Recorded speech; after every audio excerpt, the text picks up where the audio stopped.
Hello everybody, Xyno here, and some of the most exciting parts about playing a multiplayer game is picking your favorite character. Well, sadly we won't be talking about the characters, but actually the screen you pick the character from. Because there'll be, from cool art styles to how they show the character in the game, I'm going to show you guys my top 5 favorite character select screens.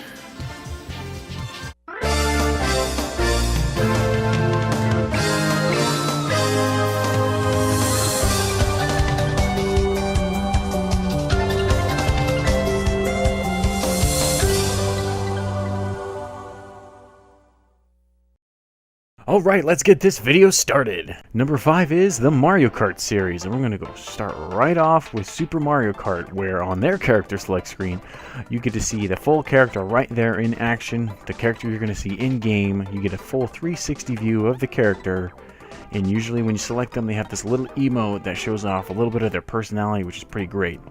Next up, Mario Kart 64. You get a character's portrait that was animated, which was probably a huge thing at the time, because it looked like a 3D render of the model, and they're sitting there blinking, so you can feel a lot more life is breathed, into the characters. It makes them feel more believable. It makes you want to pick up your favorite one. They're all just blinking, so you can't really tell a lot about their personality. But right then and there, it's pretty neat. Jumping onto Double Dash, you actually get a 3D character select screen. You get to see them talk to you. It's their whole models loaded in, and then you get to choose their kart. So there's a little more than just characters in that part of the game. I'm going to skip Mario Kart Wii because I actually don't own that game, which is weird because I hear everybody else in the whole world does, but I don't. And then jumping to Mario Kart 8, you get a character select of your model. And since there's a ton of characters in that game, there's a bunch of different ways for them to express their personality there. You get the big whole view of their model and then what vehicle they're on, usually the one you use last, but it's just really neat. It's very neat because there's just this series has a whole bunch of different ways of expressing it. My personal favorite was probably Mario 64, just because they over-exaggerated their blinking so much. But that was number 5. Number 4 is probably the most modern one I've seen in any of my lists, but it is Overwatch. And I usually like this one because it's been my first hero shooters. It's kind of neat that a lot of hero shooters have it to where you click the character and then they do something. And since Overwatch was kind of the one that set the standard in some sort of way, I gave them priority over the other ones I've played. And it also shows because Blizzard does an excellent job of animating the characters. And this is a repetitive thing you're going to see in the video, where the more they show the personality of the character, the better I give them credit for, because it lets you want to connect. You click them all the characters and you want to figure out which one feels like you or just the mood you're in, and you want to pick that character. And this game was perfect for doing that. You click Doomfist and you feel like you're being Mr. Edgy the Hedgy, or you want to just tear some shit, or you want to just be straight focused on the mission. You pick Xyno76, you feel like having fun, you click Tracer and you boop around other place and annoy the crap out of everyone. There's a whole, all the characters just have a perfect reign of doing that, and that's why I give this game credit for having a great character select screen. And honestly, I never really felt like it had a character select screen until I made this video, because you just go into the game so quickly naturally, and boom, you're in. But that was number 4.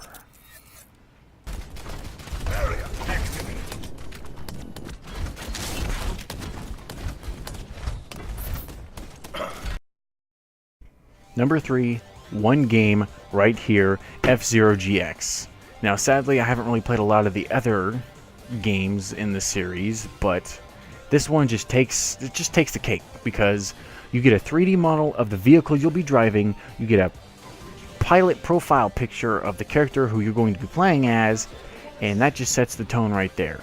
You're like, all right, who do you want to be? The music's playing, it's rocking through, and you're like, all right, I get over technically 40 characters to choose from, 40 vehicles. I could load my own vehicles with my own custom characters in there and look at it before I even load into the map. You know who you're going to be, and it's awesome. And to even add it to boot, they added a secondary screen when you load the map in, where you can choose the color of your character and the stats, and that it adds even more, again, personality to these characters, because you get to see them do something weird and funky, because when you select them and they're ready to go, they do some weird animation, and it just shows how set they are when they're ready for the race. They just want to hurry and win, and that's the kind of feeling you get when you pick the right character for FZero GX. And that's number 3.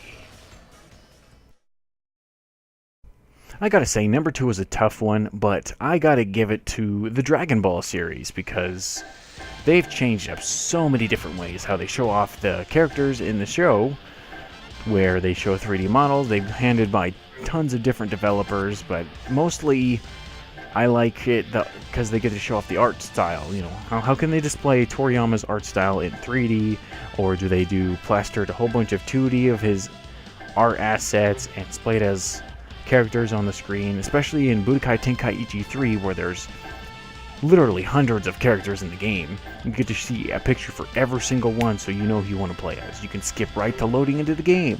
Click on Goku, and you click on Super Saiyan 2 Goku. You know, you feel like being Super Saiyan 2 right off the bat, you can do that. You feel like playing as Pan and getting your ass whooped by Broly, or you feel like Broly and getting your ass whooped by Pan, or you can click his super menacing look and you feel like you're almighty and powerful, and then you click your opponent, or if you're fighting another player, they pick their opponent, and you just...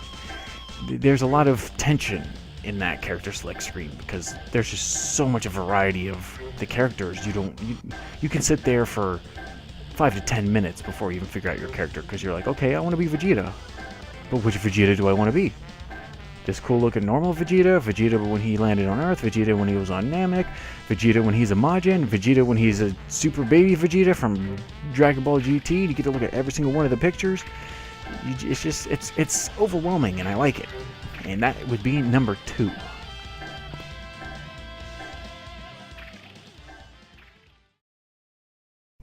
Now, before we head off on to number 1, yes, I actually threw together a couple of honorable mentions on here, because you can't have more than 5 on the list I made, and there's a whole bunch of more games I wanted to include. So here are the list of my honorable mentions.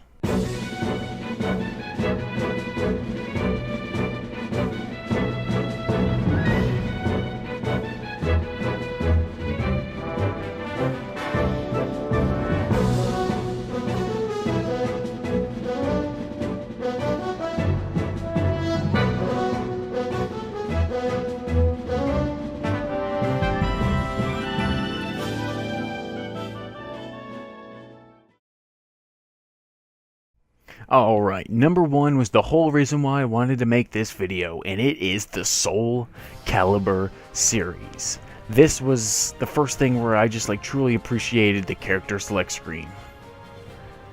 It's because you get to see a full view 3D model. Again, this is going to be the same reason as all the rest, but it just shows the most here in my opinion.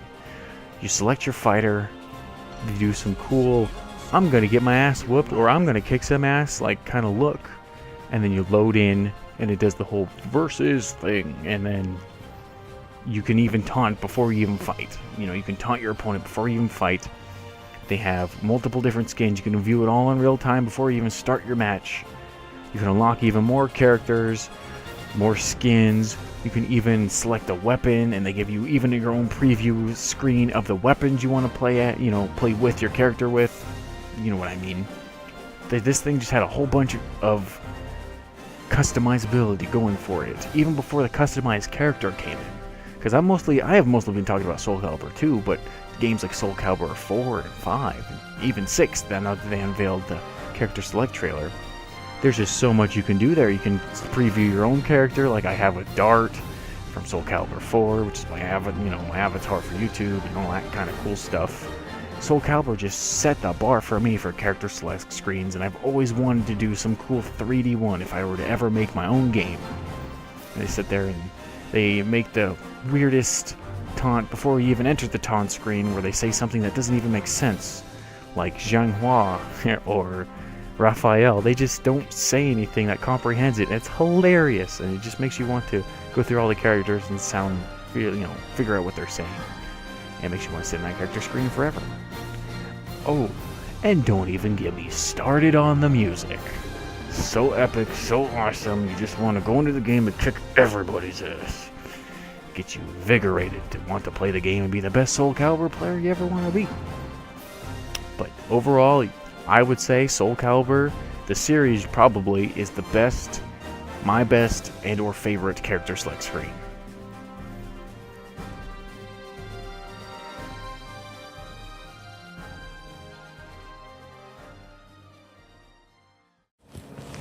Well, there you have it. Those are my top 5 character select screens. And I hope you guys enjoyed the video, because this one took me forever to make, and that's why I haven't had a video made in a long time. Because a lot of the shots of me green screening myself into those couple of games, I had to learn how to do certain effects and how to make it more authentic in After Effects and all that stuff as I was making the video. I was learning a lot of stuff about filmmaking while I was making the video. So yeah, if you like this video, give it a thumbs up. It just lets me know that you watched to the end of the video and you listened to me. And if you like my content, subscribe. One more quick thing I wanted to do before the end of the video was do a little plug of another channel I have. And at the end of the video, there's going to be an annotation that pops up to a channel called Xyno76, that's me. Xyno76, which is actually a channel where I post a lot of behind the scenes stuff of bloopers, failed takes, maybe sometimes I blog on there and add a lot of stuff that wouldn't fit on this channel, on that channel, and I want you guys to go check it out. I should have a lot of the bloopers from this video that was made over there, so if you want to see me screw up and see me on a green screen and steal that video and green screen me into other videos, go ahead, go to that channel and check it out. But other than that, Xyno is out, and I'm going to go work on my next video.